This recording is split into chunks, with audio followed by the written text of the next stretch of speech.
할렐루야. 그리스도 예수 안에서 살아가시는 여러분의 걸음을 우리 주 예수님께서 온전한 걸음으로 예수 그리스도의 생명의 길로 인도해 주실 줄로 믿습니다. 우리는 누가 뭐래도 그리스도인입니다.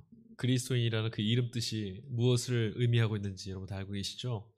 예수님을 구주, 주님, 구원자로 믿고 따르고 그 길을 따라서 함께 살아가는 사람들이라는 뜻입니다. 여러분, 그렇다면 예수님이 구원이십니다. 예수님은 나의 구원이시다고 말할 때 그 구원 도대체 어떤 의미로 여러분 믿고 계십니까? 우리는 많은 경우에 있어서 문제가 해결되거나 어떤 걱정거리가 해결되는 것들 혹은 죽음 넘어 지옥 가지 않고 천당 가는 것 이런 것들을 구원이라고 생각하며 삽니다. 여러분들도 그러시죠? 네, 이런 구원에 대한 이해는 틀린 것이 아닙니다. 그러나 성경이 말하는 구원의 의미와 정의는 이렇게 작은 어떤 한 영역 이런 것들이 아니에요. 구원을 뜻하는 헬라어 엑사고라조라고 하는 말은 원래 본래 의미가 건져 올리다, 길어내다 이런 뜻이거든요. 근데 그 말이 쓰이는 표제어들 성경에서는 어떻게 쓰이냐면 어떤 억압으로부터 자유 얻게 되는 것, 어떤 억압으로부터 해방을 얻게 되는 것, 귀신 들림으로부터 벗어나는 것, 또는 질병으로부터 나음을 얻는 것, 이 모두를 구원이라는 의미로 사용되고 있습니다. 그러니까 여러분, 우리가 예수님을 주님으로 믿는다, 구원자로 믿는다고 했을 때, 예수 믿고 구원받는다고 했을 때 그 구원은 내세에 이르러 얻게 될 그런 한 의미만으로 적용되는 것이 아니라 우리들의 개개인의 삶의 전 영역, 온 세상의 삶 전체에 구원의 의미로 적용되고 그것을 모두 다 구원하시는 구원자가 되셔야 한다는 말씀이기도 합니다. 그러니까 예수님은 우리의 삶 전체의 구원이시라는 거죠. 여러분, 이 말씀이 믿어지세요? 온전히 믿어질 수 있기를 간절히 축복합니다. 오늘 본문의 말씀 보면 예수님께서 내 이름으로 믿고 구하면 뭐든지 이행하겠다 이렇게 말씀하세요. 그런데 여러분, 우리들의 삶이 무엇을 이야기합니까? 우리들의 삶은 이런 것들, 내가 기도한 대로 다 이루어진다 이것이 아니라 오히려 내가 기도했음에도 불구하고 하나도 이루어지지 않더라 하는 것, 이것만 우리 삶이 자꾸 기억하게 만들지 않습니까? 사랑하는 형편, 믿음의 이런 그 모습들이요, 오늘 우리가 예수님을 믿는 것, 이 구원으로 믿는 것, 삶의 모든 영역에 예수님은 나의 구원이십니다 라고 믿게 하는 것들을 자꾸 방해합니다. 자꾸 우리로 하여금 이 믿음의 수렁으로 자꾸 떨어지게 만들어요. 우리가 살아가는 형편이 그렇게 만들지 않습니까? 아무리 돌아보아도 변한 게 없고, 아무리 돌아보아도 정말 내 삶의 이런 영역에도 예수님의 구원이실까? 여기로부터 나를 자유케 하시는가? 자신이 없죠. 신학자이며 철학자인 슐라이로 마허가 그렇게 말했어요. 종교라는 것이 의지력이 약하거나 연약한 사람들이 절대자에 대해서 의존하는 감정이 바로 종교, 신앙이다. 그런가 하면 공산주의를 창시했던 마르크스도 그렇게 말합니다. 종교는 민중의 아편이다. 이런 거죠. 사람들의 마음을 좀 위로하고 그 위로한 마음대로 살게 만드는 것, 그냥 일시적인 것들, 그런 것들을 좀 마음에서 지워버릴 수 있게 만드는 도움되는 것, 이게 종교다 이렇게 말했다는 거예요.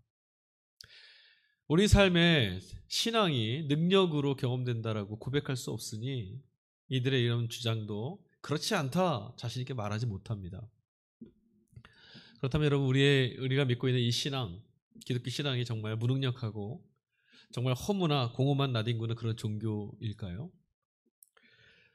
초대교회로 돌아가자. 오늘 교회가 늘 외치는 구호가 바로 이거죠. 근데 여러분, 초대교회, 그 교회 성도들의 그 신앙의 삶은 그리 호락호락하지 않았어요.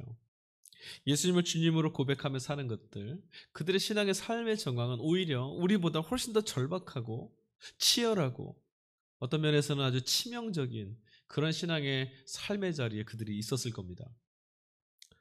오늘과 아주 비교가 되는 거죠. 우리의 신앙의 자리와. 여러분 한번 생각해 보십시오. 예수님을 믿는다고 하면서도 우리는 운명을 걸거나 목숨을 걸지 않습니다. 그 정도로 신앙생활하지 않아요.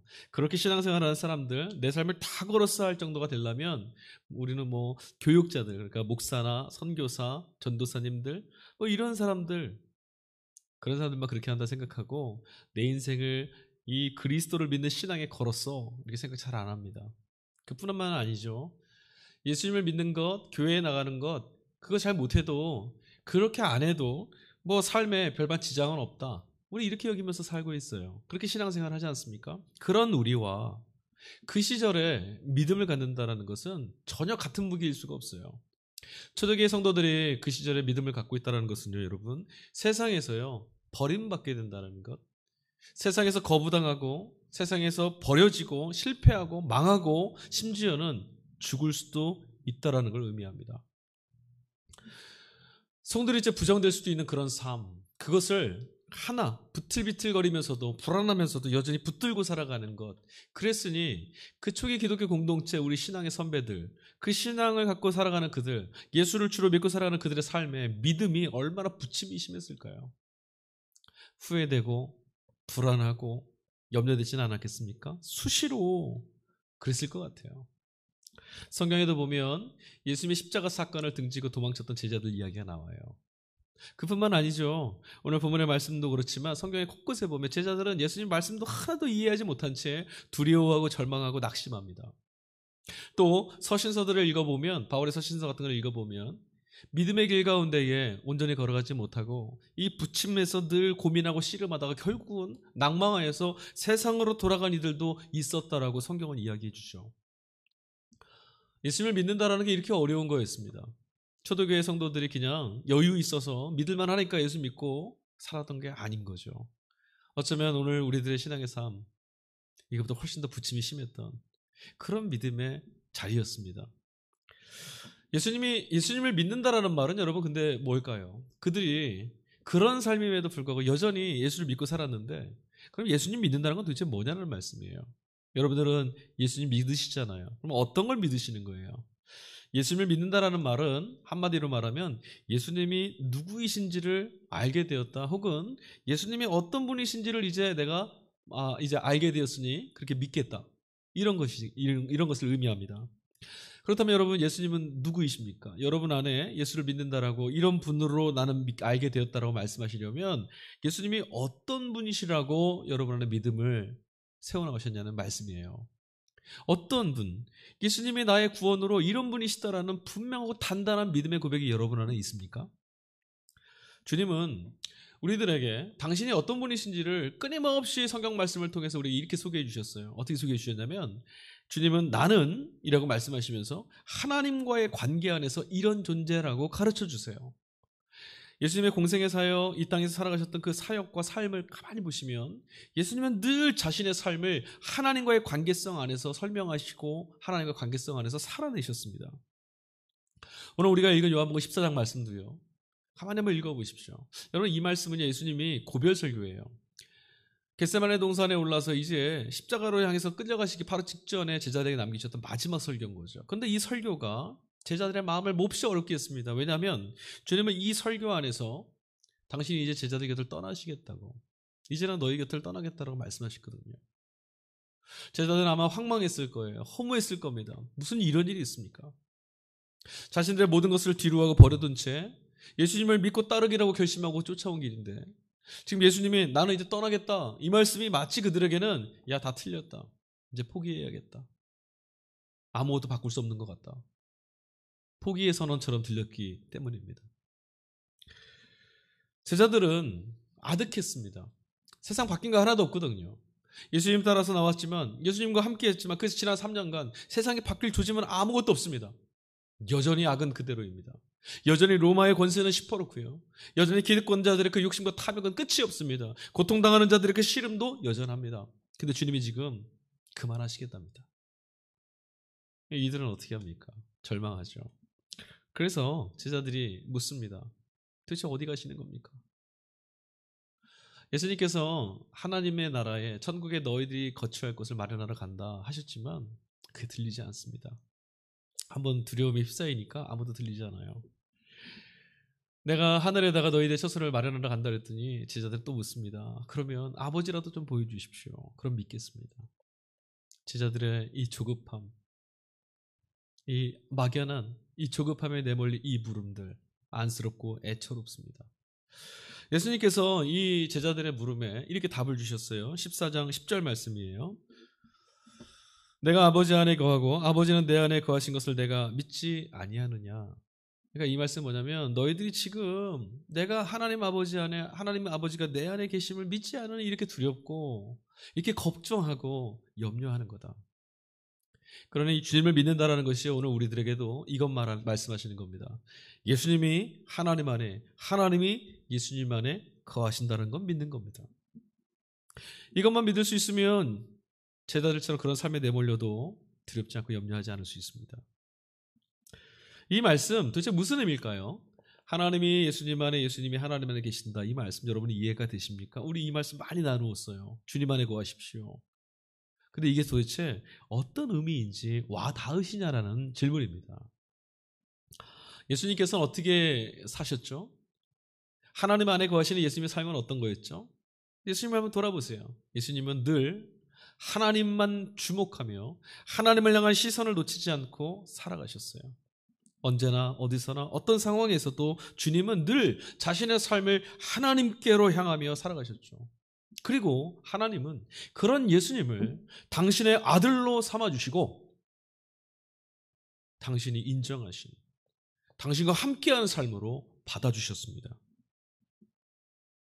그러나 여러분, 예수님이 하시는 말씀은 하나님이 우리에게 주시는 말씀인 거예요. 왜? 하나님이 그 아들 예수 그리스도가 살아가신 모든 삶의 궤적을 당신의 것으로 삼아주셨으니까. 예수님이 하신 일들도, 예수님이 하신 사역도 다 하나님이 하신 일들입니다. 그러니까 우리가 주님을 보면 하나님을 뵙는 겁니다. 예수님께서 하나님이시다라는 말씀은 결국 어떤 것이냐면 예수님 안에 하나님만이 하실 수 있는 일들이 나타났다. 예수님 안에 하나님만이 하시는 일들이 온전히 드러났다. 이 말씀인 거예요. 초대교회 성도들은 이걸 봤죠. 이걸 발견한 거예요. 그리고 이것만 믿고 사는 거죠. 예수님 안에 하나님이 계시다는 것을 발견하고 볼 수만 있다면 그때부터 다른 건 필요치 않습니다. 표징도 증거도 필요치 않아요. 하나님이 여기 계시는 표징을 달라. 유대인들이 그걸 원했잖아요. 그러나 하나님이 여기 계십니다를 본 순간부터는 그런 표징은 필요 없게 되는 겁니다. 초대교회 성도들과 또 우리 믿음의 선배들, 신앙의 선배들은 늘 이것, 예수님은 하나님이시다, 이 명제를 끌어안고 질문하며 살았습니다. 그리고 오늘 우리들의 믿음도요, 사실은 이것, 예수님은 하나님이십니다라는 사실들을 하루하루 매일매일 새롭게 발견하고 새겨가는 길인 겁니다.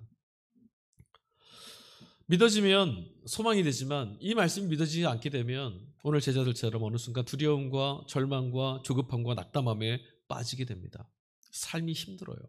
이 사실이 믿어지면 믿음의 삶은 너무나 쉽습니다. 기쁩니다. 그러나 이 사실이 믿어지지 않으면 삶은 버겁습니다. 예수님이 하나님이시다라는 말씀은 분명히 이렇게 말씀드렸습니다. 하나님이 예수님 안에 함께 계셨다. 하나님이 예수님 안에 자신을 드러내셨다. 다시 말씀드리자면 사람이 하나님이 될 수 있다라는 걸 말하는 겁니다. 사람 안에 하나님이 함께 계실 수 있다라는 말씀이죠. 여러분, 우리는 이 말씀을 예수님이 온전한 사람이시다는 말씀을 믿기 때문에 아멘합니다. 우리 기독교 교리가 주장하는 제일 원칙이 그거예요. 예수님은 온전하신 사람이다. 베레 호모. 완전하신 사람 안에 완전하신 하나님이 함께 하셨다. 사람이 하나님이 되는 역사를 예수님이 이루셨다는 거죠. 유대인들은 그 사실을 받아들일 수 없었어요. 예수님은 분명히 사람인데 그 사람 안에 하나님이 어떻게 계실 수 있느냐?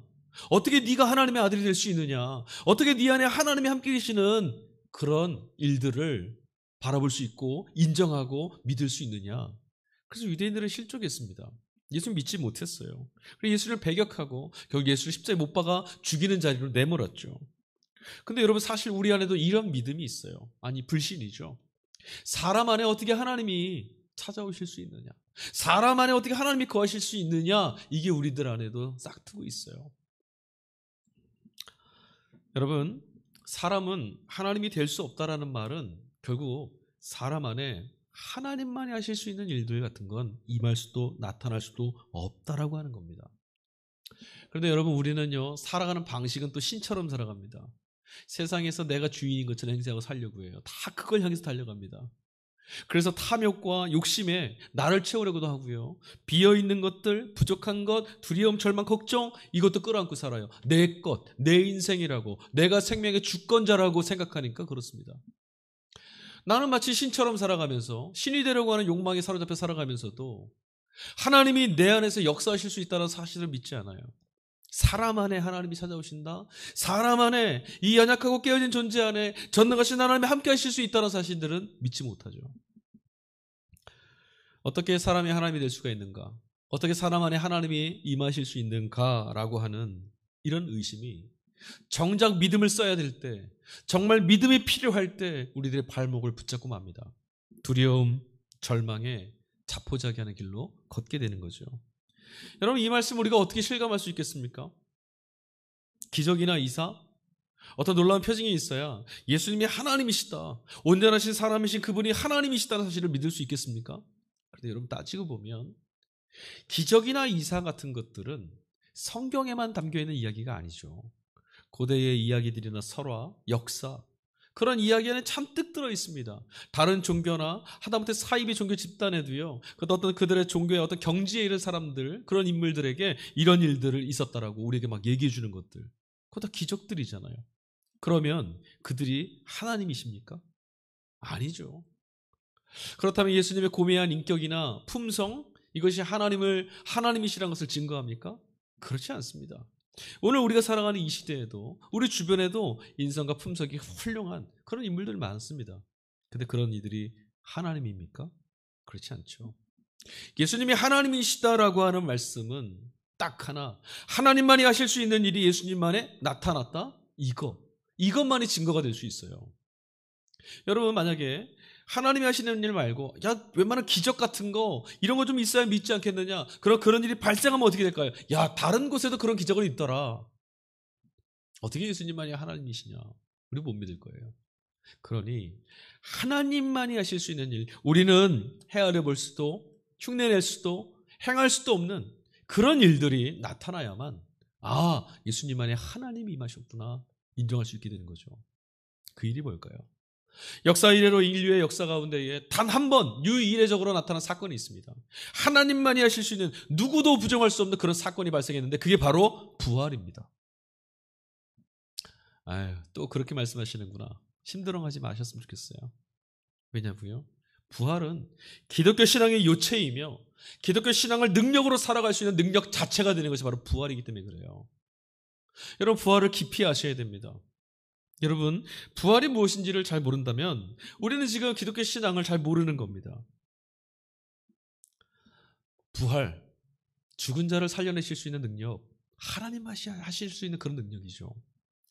여러분, 이것을 안다면 우리는 더 이상 세상의 권세, 죽음의 권세에 짓눌리지 않을 수 있습니다.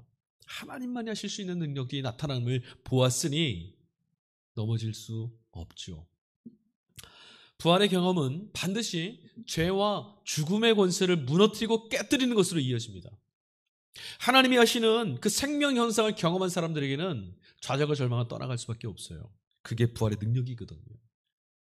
그렇게 바라고 그렇게 구하고 이게 없어서 견딜 수 없다라고 말하는, 절망하는, 미칠 것만 같다고 죽을 것만 같다고 말했던 그런 것들, 여러분, 그거 없어서 우리 죽는 거 아니잖아요. 실제로 무엇 때문에 우리가 이렇게 괴로운지 아십니까?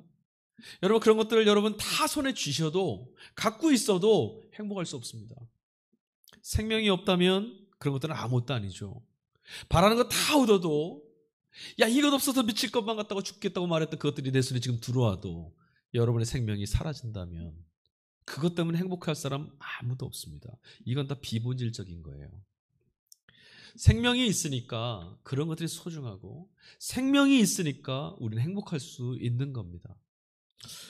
코로나 바이러스 때문에 전 세계가 신음합니다. 누구도 자유롭지 못하죠. 코로나 바이러스를 경험한 이후에 사람들끼리 모이는 곳에 우리 같이 하지 못해요. 사람들 같이 있는 곳에 함께 하지 못해서 예배도 못 드렸잖아요. 시장을 가거나 어디 있어도 마스크 안 한 사람이 쑥 지나가면 움찔합니다. 사람을, 낯서는 사람이 곁에 오면은 막 피하려고 해요. 그게 우리잖아요. 왜죠? 감염될까 봐. 감염되면 죽을 수도 있으니까. 무서운 거죠. 이런 것들은 다 내 안에 넘치는 생명이 없어서 일어나는 거예요. 예를 들어 봅시다. 이 코로나 바이러스의 백신이 지금 개발됐다고 한번 상상해 보세요. 백신이 개발되면 코로나 바이러스는 그냥 단순한 감기일 뿐입니다. 그러면 여러분, 백신을 손에 들고 있는데도 사람들 편에 들어가는 것 두려워하시겠어요?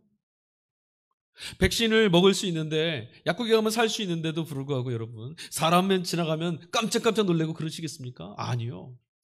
사람이 때외로 있는 그런 곳에 군중 속에 있어도 거기 여러분 두려워하지 않고 염려하지 않고 지나가실 수 있을 거예요.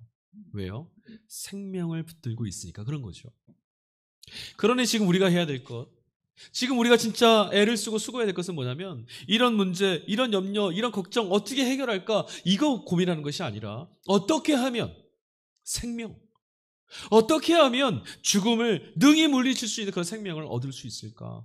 여러분, 여기 우리 천착해야 되는 거예요. 그 사건이 예수님 안에서 나타나지 않았습니까? 부활이 바로 하나님의 생명의 근원 대신 넘치는 하나님의 생명이 나타난 사건 아닙니까?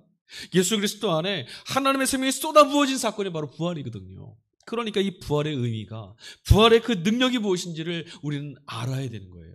이것만 깨달으면, 이것만 알 수 있으면 되는 거죠.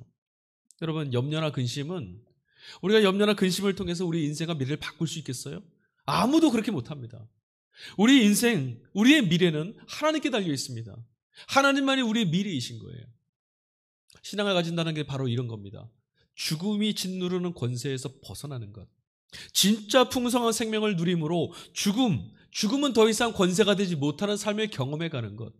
염려와 걱정과 불안에 사로잡히는 그런 것에 노예가 되고 마는 그런 인생에서 참된 생명의 환희와 찬가를 부르며 살게 되는 것.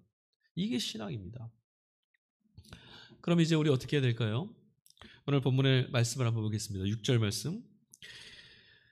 내가 곧 길이요 진리요 생명이니 나로 말미암지 않고는 아버지께로 올 자가 없느니라.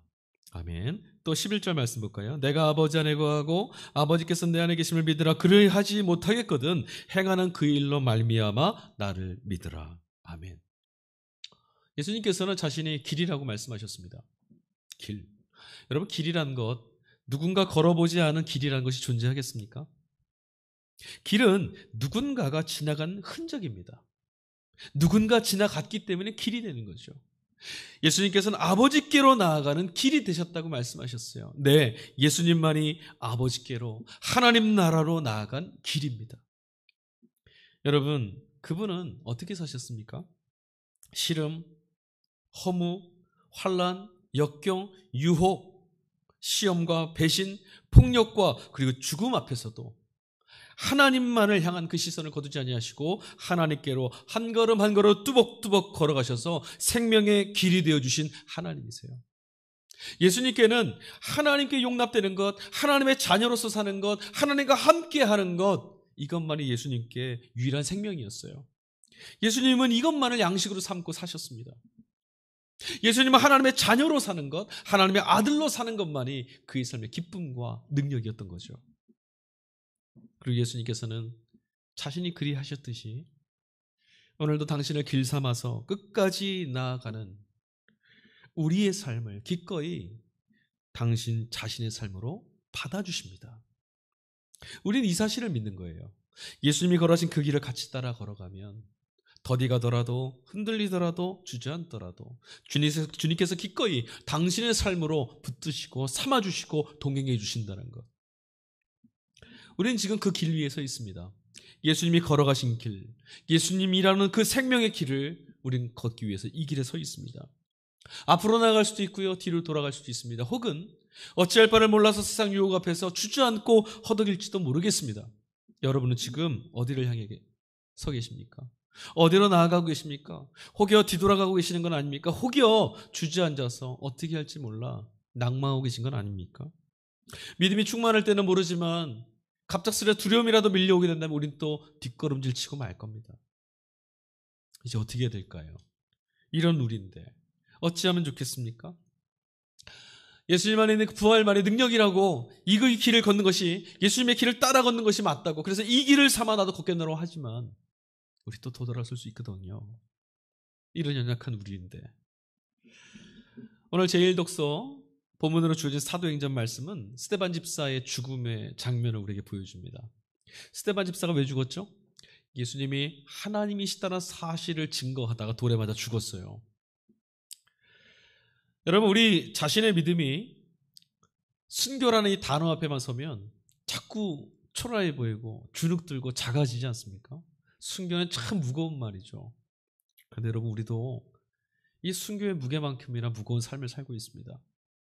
비록 오늘 예수 믿는다고 목숨을 잃거나 그러진 않지만 순교하는 것처럼 죽음만큼이나 낭망하고 죽음만큼이나 절망하고 죽음만큼이나 소외될 때가 우리도 있지 않습니까?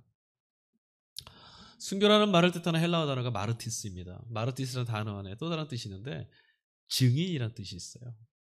그러나 결국 이 말은, 순교라는 말은 우리에게 이것을 깨닫게 해줍니다. 증인으로 사는 삶의 결국은 순교다. 여러분, 아멘이 되세요? 여러분, 예수를 증언하는 것이 증인 아니겠습니까? 증인으로 산다는 것, 그러니까 예수님이 하나님이시다, 그러니까 만물의 주인이 하나님이시다는 사실들을 이 증언하는 것은 결국 세상에 거짓 주인 행세하는 거짓 신들 앞에서 하나님의 주인이십니다라고 말씀하는 것은, 예수님이 하나님이시냐고 선언하는 것은, 그렇게 증언하며 사는 것은 오늘 스데반처럼 목숨을 잃을지도 모르는 길이에요. 그걸 감내하고 가는 길이 순교죠. 증인의 삶입니다.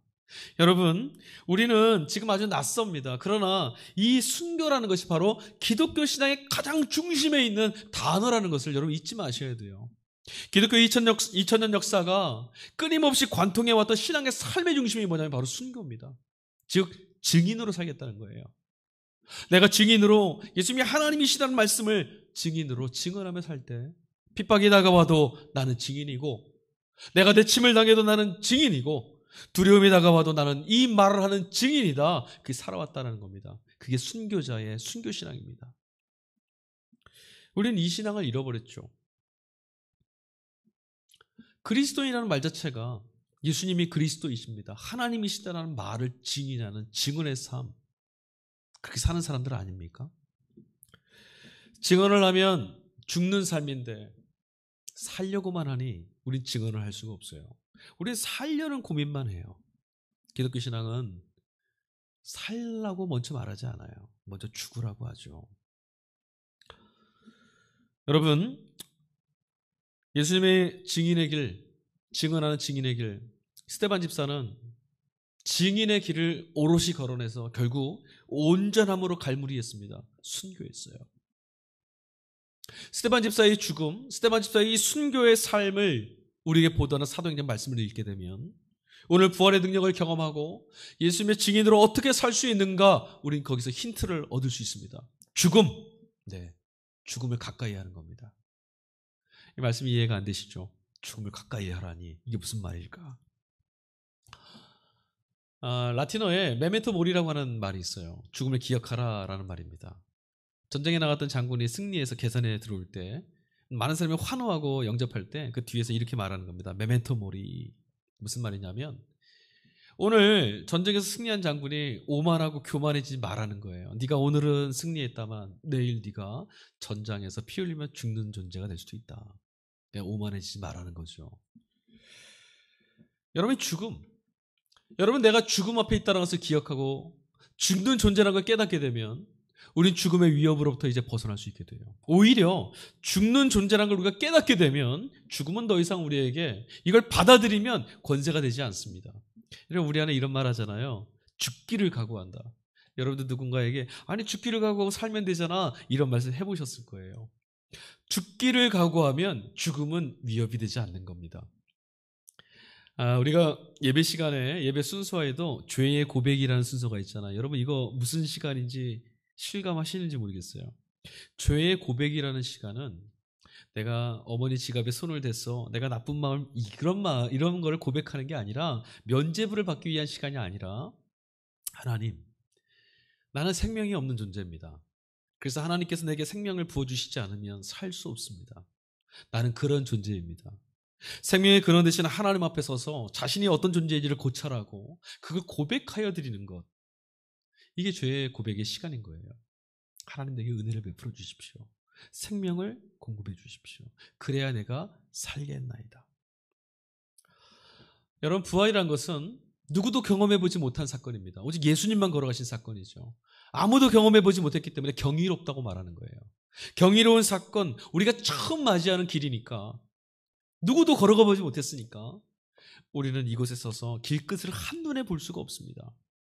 그래서 우리가 해야 될 것은 뭐냐면 정신 똑바로 차리고 주님이 걸어가신 그 한 걸음만 따라가는 겁니다. 한 걸음만 쫓아가면 됩니다. 여러분, 예수님께서는 두렵고 혼란스럽고 무섭고 외로웠던 그 시간들, 흔들거리고 비틀거릴 수 있는 그 시간들, 배신감 때문에 가슴이 아프고 다가오는 죽음 때문에 고통스러웠던 그 시간에도 하나님을 바라보는 그 길을 꾸준히 끊임없이 주님 붙들고 걸어가셨죠. 그래서 우리의 길이 되어주셨잖아요. 그러니 여러분, 우리도 그렇게 길을 걷는 거예요. 예수님도 그렇게 걸어가셨어요. 그런 길이 하나님이 받으신 생명의 길이 됐어요. 그래서 여러분, 하나님께서 그리하셨듯 언제고 또다시 무너질지 모르지만 지금 당신을 길 삼아서 살아가는, 또 그렇게 살고자 하는 우리 모두의 삶을 주님은 기꺼이 당신의 걸음으로 용납해 주시고 함께해 주시고 동행해 주실 줄 믿습니다. 여러분, 그 하나님이, 그 예수님께서 우리와 함께 계시는 거예요. 우리는 비틀거리면서, 흔들거리면서, 넘어지면서 그래도 여전히 주 안에 주님과 함께 주를 따라 살겠노라고 이 길을 걷고 있습니다. 깨지고 상해 있을 때, 두려워할 때라도 그때 나 혼자 그 길을 걷는 것이 아니라 기꺼이 주님이 내 길이라고, 네가 걷는 그 길이야말로 내 땀방울과 핏방울이 맺혀있는 길이라고, 내가 너와 동행하고 있다고 말씀해 주십니다. 주님이 우리와 함께 동행하여 주시는 거죠. 여러분, 우리가 하나님이 주님 안에, 주님이 하나님 안에, 그리고 주님께서 우리에게도 너희가 내 안에, 내 말이 너희 안에 거하라고 하셨던 이 말씀을 기억하십시오. 이 말씀 속에서 우리가 특별히 기억해야 될 것은 바로 우리가 주님과 그런 사이, 그런 관계에 있다라는 겁니다.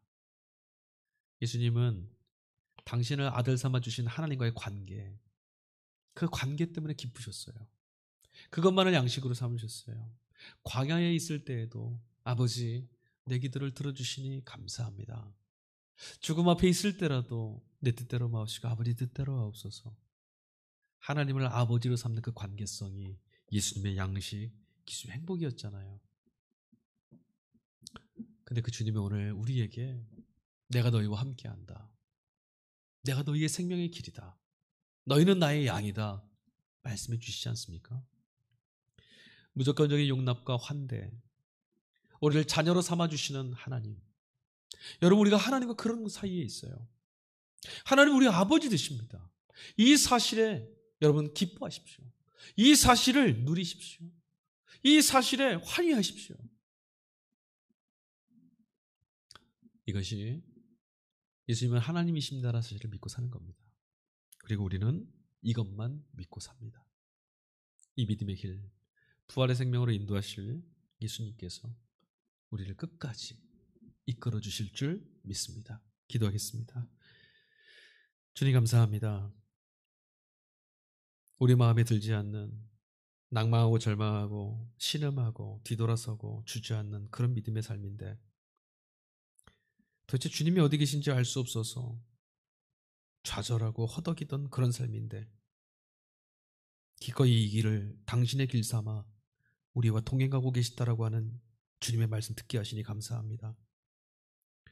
오늘 우리 가운데 동행하시는 주님, 우리와 함께 하시는 주님, 내 눈에 비춰주는 이 길이 비록 패망하고 죽음이 기다리는 길처럼 보일지라도 이것이 주님의 길이니, 이것이 생명을 살리는 부활로 이어지는 길이니 마다하지 않고 앞을 향해 나아가겠습니다.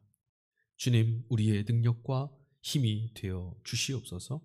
감사합니다. 우리 영원한 생명의 길 되신 부활하신 예수 그리스도의 이름으로 기도했습니다. 아멘.